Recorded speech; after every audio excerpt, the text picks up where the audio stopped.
Hello guys. So ఈ రోజు అయితే మనం ముట్టుపట్టి డ్యామ్ అండ్ ఒట్టవాడ విలేజెస్కి వెళ్తున్నాం. సో యాక్చువల్గా మున్నార్లోనే ఏంటంటే మనకు 4 డైరెక్షన్స్ ఉన్నాయి. కొచ్చి, తర్వాత కోయంబత్తూరు, ఇంకోటి మట్టుపట్టి, ఇంకోటి మంచి తక్కేడి. సో మనం అయితే ఇప్పుడు మట్టుపట్టి డైరెక్షన్లోకి వెళ్తున్నాం. సో మనకి ఫస్ట్ ఒట్టవాడ తర్వాత టాప్ వ్యూ పాయింట్ తర్వాత elephant park and tea museum. So ఈ లొకేషన్స్ అన్ని ఈరోజు కవర్ చేద్దాం. అండ్ ఈ వీడియో అందరూ ఫాలో చేయండి. సో వీడియో లాస్ట్ వరకు చూడండి. So let's start the ride again. So బేసిక్గా మనమైతే ఒట్టవాడ విలేజ్కి ఈ డైరెక్షన్లో వెళ్తున్నాం. అయితే మనకి దారిలో మట్టుపట్టి ఉంది, తర్వాత కుండాల డ్యామ్ అని, ఇంకా తర్వాత ఒక వ్యూ పాయింట్, నెక్స్ట్ ఒట్టవాడ విలేజ్ ఉంది. అరౌండ్ ఎక్కడ ఉంటే 45 కిలోమీటర్స్ వస్తుంది అనమాట. అండ్ రోడ్స్ అయితే చూడండి వేరే లెవెల్లో ఉన్నాయి కదా అంతా. అంటే ఒక అద్భుతంగా అందంగా అసలు వివరించలేకుండా ఉందన్నమాట. సో ప్రతి కొండ ప్రతి మౌంటైన్ కూడా ఒక టీ గార్డెన్తో చెక్కినట్టు షేపు. అంతేకాకుండా వర్షం కూడా పడుతుంది గట్టిగానే. అండ్ ఇక్కడ చిన్న ఇరిటేటింగ్ పార్ట్ ఏంటంటే ట్రాఫిక్ అయితే చాలా హెవీగా ఉంది. పర్టికులర్గా నేను వీకెండ్ డేస్లో వచ్చాను, బాగా దొరికిపోయినా.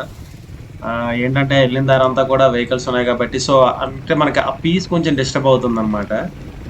అంతేగాని ఎన్విరాన్మెంటల్గా అవన్నీ చూసుకుంటే సో వెల్ అండ్ గుడ్ అంతా కూడా. గైస్ మనం అయితే మొత్తానికి ఒట్టవాడ విలేజ్ వచ్చాం. సో ద బ్యాక్గ్రౌండ్ చూడండి ఎంత బాగుందో లొకేషన్ అంతా కూడా.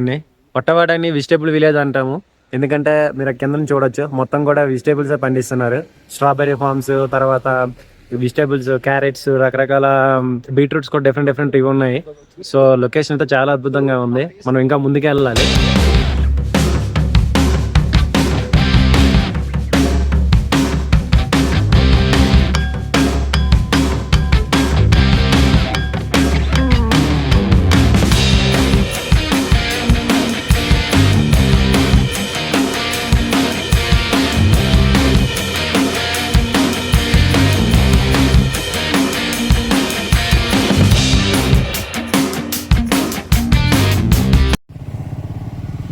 సో ఇప్పుడు నేను ఆగిన లొకేషన్ ఇప్పుడు మీరు చూసిన మౌంటైన్ పాస్ ఏంటంటే ఇంకా ఒట్టవాడ విలేజ్కి ఇంకా 20 కిలోమీటర్స్ ఉందంట.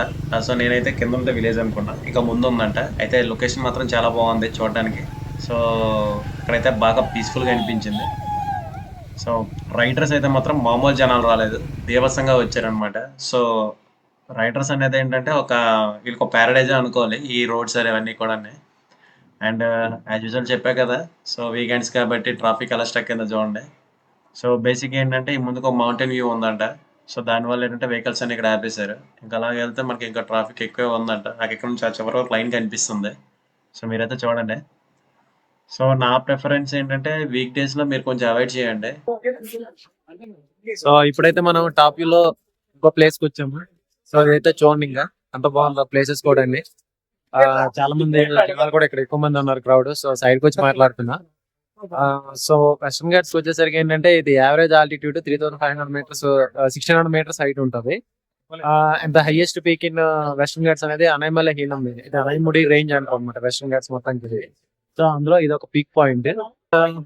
ట్రిప్ లో ఇంకో ఇదేంటంటే ఇక వెనక బ్యాచ్ చూసారా. సో ఇదంతా ఇంజనీరింగ్ బ్యాచ్, అందరూ మెకానికల్ ఇంజనీర్స్, తెలుగు వాళ్ళే. సో వీళ్ళు కూడా మనతో జర్నీ కంటిన్యూ చేస్తున్నారు. సో అందరికి హాయ్. సో బ్రో ఏ కాలేజ్? కలసలింగం అంట, నేను పేరైతే వినలేదు. బట్ అందరూ కూడా మెకానికల్ ఇంజనీర్సే. సో వీళ్ళలో కూడా మంచిగా జాబులు రావాలి. So I'm expecting more from you guys. So all the best.